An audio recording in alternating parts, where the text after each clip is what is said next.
আসসালামু আলাইকুম। প্রধানমন্ত্রী তারেক রহমানের নেতৃত্বে নতুন সরকারের যাত্রা শুরু। পূর্ণাঙ্গ মন্ত্রী হলেন যারা: ১. মির্জা ফখরুল ইসলাম আলমগীর, স্থানীয় সরকার, পল্লী উন্নয়ন ও সমবায় মন্ত্রণালয়। ২. সালাউদ্দিন আহমেদ, স্বরাষ্ট্র মন্ত্রণালয়। ৩. আমির খসরুল মাহমুদ চৌধুরী, অর্থ ও পরিকল্পনা মন্ত্রণালয়। ৪. ইকবাল হাসান মাহমুদ টুকু, বিদ্যুৎ, জ্বালানি ও খনিজ সম্পদ মন্ত্রণালয়।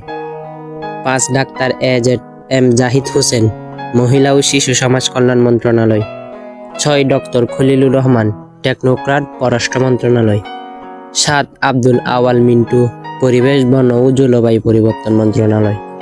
৮. মিজানুর রহমান মিনু, ভূমি মন্ত্রণালয়। ৯. নিতাই রায়চৌধুরী, সংস্কৃতি বিষয়ক মন্ত্রণালয়। ১০. মোহাম্মদ আসাদুজ্জামান, আইন, বিচার ও সংসদ বিষয়ক মন্ত্রণালয়। ১১. কাজী শাহ মোফাজ্জল হোসেন কায়কোবাদ, ধর্ম বিষয়ক মন্ত্রণালয়। ১২. আরিফুল হক চৌধুরী, শ্রম ও কর্মসংস্থান, প্রবাসী কল্যাণ ও বৈদেশিক কর্মসংস্থান মন্ত্রণালয়।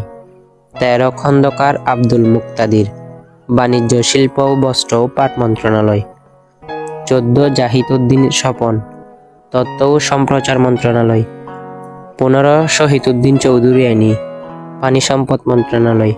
১৬. এহসানুল হক মিলন, শিক্ষা ও প্রাথমিক ও গণশিক্ষা মন্ত্রণালয়।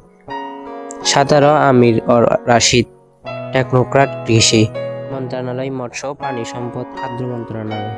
১৮. আফরোজা খানম, বেসামরিক বিমান ও পর্যটন মন্ত্রণালয়। ১৯. আসাদুল হাবিব দুলু, দুর্যোগ ব্যবস্থাপনা ও ত্রাণ মন্ত্রণালয়।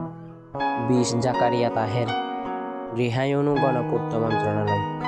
২১. দীপেন দেওয়ান, পার্বত্য চট্টগ্রাম বিষয়ক মন্ত্রণালয়। ২২. মেজর হাফিজ উদ্দিন আহমেদ, মুক্তিযোদ্ধা বিষয়ক মন্ত্রণালয়।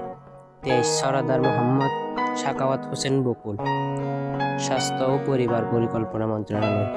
২৪. ফকির মাহমুদ আনাম, ডাক ও টেলিযোগাযোগ বিজ্ঞান ও প্রযুক্তি মন্ত্রণালয়। ২৫. শেখ রবিউল আলম, সড়ক পরিবহন ও সেতু, রেলপথ ও নৌ পরিবহন মন্ত্রণালয়।